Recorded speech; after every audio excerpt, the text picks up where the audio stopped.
Two in a Sack by Andrew Lang. What a life that poor man led with his wife, to be sure. Not a day passed without her scolding him, and calling him names, and indeed, sometimes she would take the broom from behind the stove, and beat him with it. He had no peace or comfort at all, and really hardly knew how to bear it. One day when his wife had been particularly unkind, and had beaten him black and blue, he strolled slowly into the fields, and as he could not endure to be idle, he spread out his nets. What kind of bird do you think he caught in his net? He caught a crane, and the crane said, "Let me go free, and I'll show myself grateful." The man answered, "No, my dear fellow, I shall take you home, and then perhaps my wife won't scold me so much." Said the crane, "You had better come with me to my house," and so they went to the crane's house.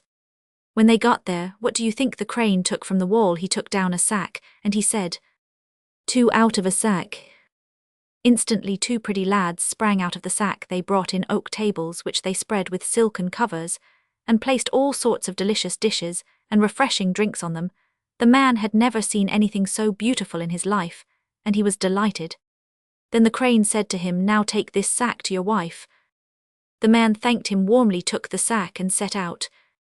His home was a good long way off, and as it was growing dark and he was feeling tired, he stopped to rest at his cousin's house by the way. The cousin had 3 daughters who laid out a tempting supper, but the man would eat nothing, and said to his cousin, "Your supper is bad." "Oh, make the best of it," said she, but the man only said, "Clear away," and taking out his sack he cried as the crane had taught him, "Two out of the sack." And out came the 2 pretty boys, who quickly brought in the oak tables, spread the silken covers, and laid out all sorts of delicious dishes and refreshing drinks.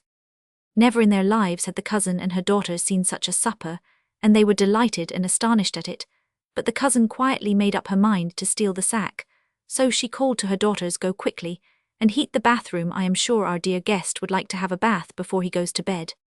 When the man was safe in the bathroom, she told her daughters to make a sack exactly like his as quickly as possible. Then she changed the 2 sacks and hid the man's sack away. The man enjoyed his bath, slept soundly, and set off early next morning, taking what he believed to be the sack the crane had given him. All the way home he felt in such good spirits that he sang and whistled as he walked through the wood, and never noticed how the birds were twittering and laughing at him. As soon as he saw his house, he began to shout from a distance, "Hallo, old woman, come out and meet me." His wife screamed back, "You come here, and I'll give you a good thrashing with the poker." The man walked into the house, hung his sack on a nail, and said as the crane had taught him, "Two out of the sack." But not a soul came out of the sack. Then he said again, exactly as the crane had taught him, "Two out of the sack." His wife, hearing him chattering goodness knows what, took up her wet broom and swept the ground all about him. The man took flight and rushed off into the field, and there he found the crane marching proudly about, and to him he told his tale. "Come back to my house," said the crane, and so they went to the crane's house, and as soon as they got there, what did the crane take down from the wall? Why, he took down a sack, and he said, "Two out of the sack." And instantly 2 pretty lads sprang out of the sack, brought in oak tables, on which they laid silken covers, and spread all sorts of delicious dishes and refreshing drinks on them. "Take this sack," said the crane.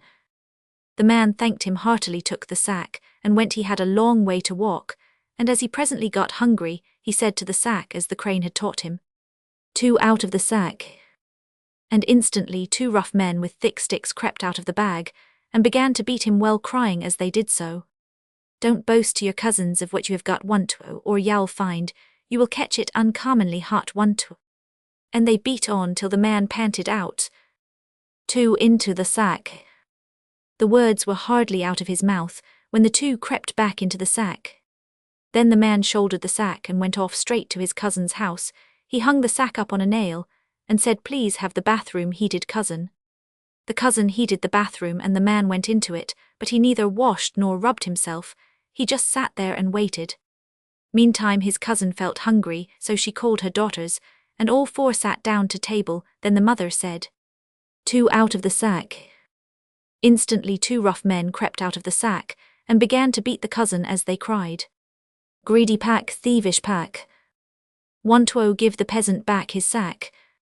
Want to." And they went on beating, till the woman called to her eldest daughter, "Go and fetch your cousin from the bathroom. Tell him, these two ruffians are beating me black and blue. I've not finished rubbing myself yet, said the peasant. And the two ruffians kept on beating as they sang. Greedy pack, thievish pack. 1-2, give the peasant back his sack. 1-2. Then the woman sent her second daughter, and said, quick, quick, get him to come to me. I'm just washing my head, said the man. Then she sent the youngest girl, and he said, I've not done drying myself. At last the woman could hold out no longer, and sent him the sack she had stolen. Now he had quite finished his bath, and as he left the bathroom he cried, 2 into the sack. And the two crept back at once into the sack. Then the man took both sacks, the good and the bad one, and went away home. When he was near the house he shouted, Hallo, old woman, come and meet me. His wife only screamed out, You broomstick, come here, your back shall pay for this. The man went into the cottage, hung his sack on a nail, and said as the crane had taught him, 2 out of the sack. Instantly 2 pretty lads sprang out of the sack, brought in oak tables, laid silken covers on them, and spread them with all sorts of delicious dishes and refreshing drinks. The woman ate and drank and praised her husband. Well, now, old man, I won't beat you any more, said she.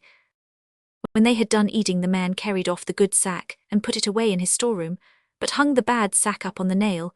Then he lounged up and down in the yard. Meantime his wife became thirsty. She looked with longing eyes at the sack, and at last she said as her husband had done, 2 out of the sack. And at once the 2 rogues with their big sticks crept out of the sack, and began to belabor her as they sang, Would you beat your husband true? Don't cry so. Now we'll beat you black and blue. Oh. The woman screamed out, old man, come here, quick here. Are 2 ruffians pummeling me fit to break my bones? Her husband only strolled up and down and laughed as he said, Yes, they'll beat you well, old lady. And the 2 thumped away and sang again, Blows will hurt, remember, crone. We mean you well, in future leave the stick alone. For how it hurts you now can tell 1-2. At last her husband took pity on her and cried, 2 into the sack. He had hardly said the words before they were back in the sack again. From this time the man and his wife lived so happily together that it was a pleasure to see them, and so the story has an end.